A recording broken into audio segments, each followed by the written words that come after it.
All right, so last night in Michigan, a very sick man shot up the campus of Michigan State University. As expected, the media immediately tried to politicize the tragedy, but were quickly hit with a strong dose of reality. The Michigan State gunman killed 3 and injured 5 before he shot himself. Heartbreaking to look at the pictures there. Michigan Democrat House Whip put out an official statement, immediately going to politics on this.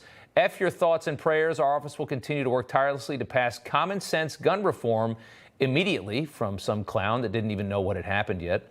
Congresswoman Elise Slotkin then jumped in and decided to say this. I am filled with rage that we have to have another press conference to talk about our children being killed in their schools.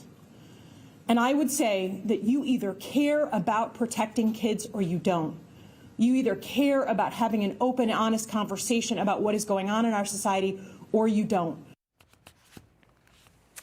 So you've been preconditioned to believe that the suspect would be a young white kid with an AR-15 that he legally just bought at Dick's Sporting Goods, and that could have been prevented if only Republicans would quit being such morons about guns. But again, none of that was the case. There's the killer, 43-year-old Anthony McRae.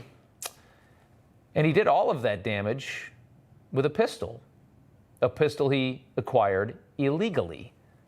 And then we learned none of this would have happened if the state of Michigan actually enforced law and order, which of course is not very fashionable in blue states anymore. It turns out that McRae previously had a felony gun charge that was dismissed by a progressive prosecutor. He should have been in jail last night when he committed this crime. In 2019, he was convicted of illegally carrying a concealed pistol without a permit. He faced up to 5 years in prison, would have been in jail till 2024.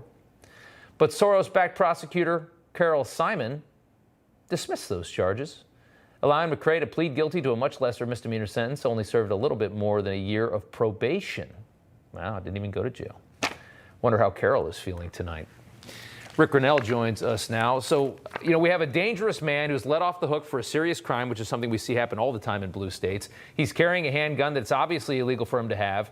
And Democrats are screaming about common sense gun reform when the only laws that would have prevented this are the ones that Democrats willfully ignored.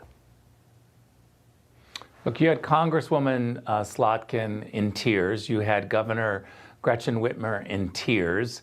Both of them completely emotional, off the rails, going to a far left progressive idea that somehow they and government must act to protect our kids.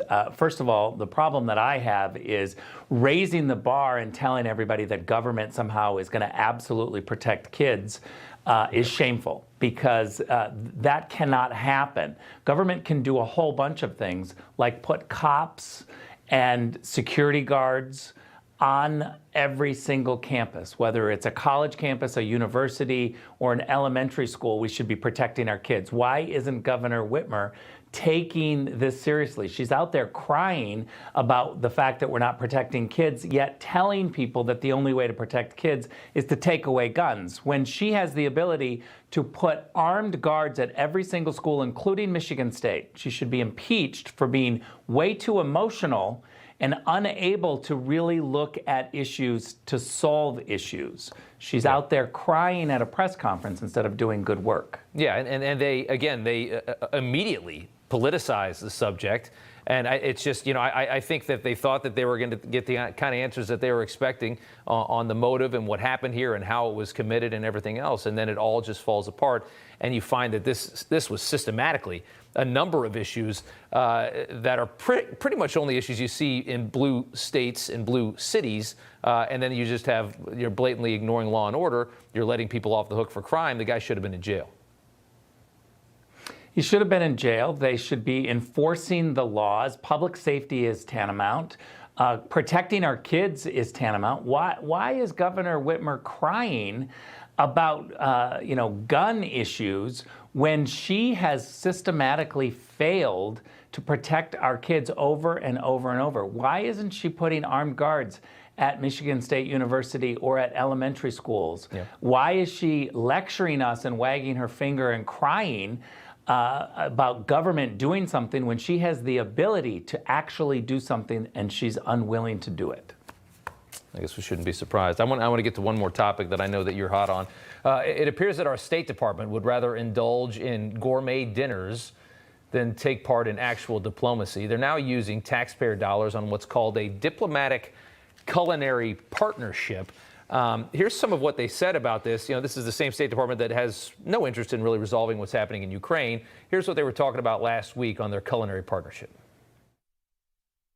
There is a reason why so much of our diplomatic work occurs around a lunch or a dinner table. Food serves as one of our most important tools to build bridges.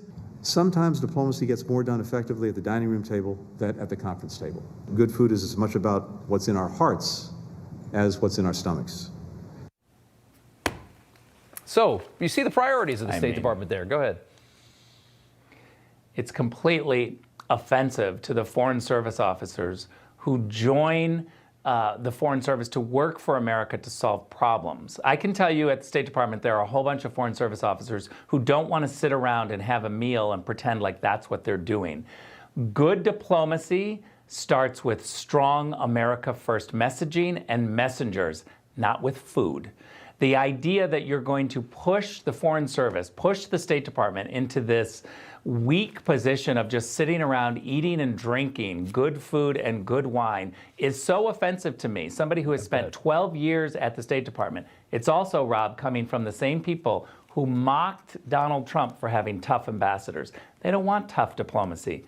They want food and drink. Yeah. It's outrageous. They want to be walked all over, which is exactly what we have now. Rick Grinnell, thank you so much. Thanks, Rob.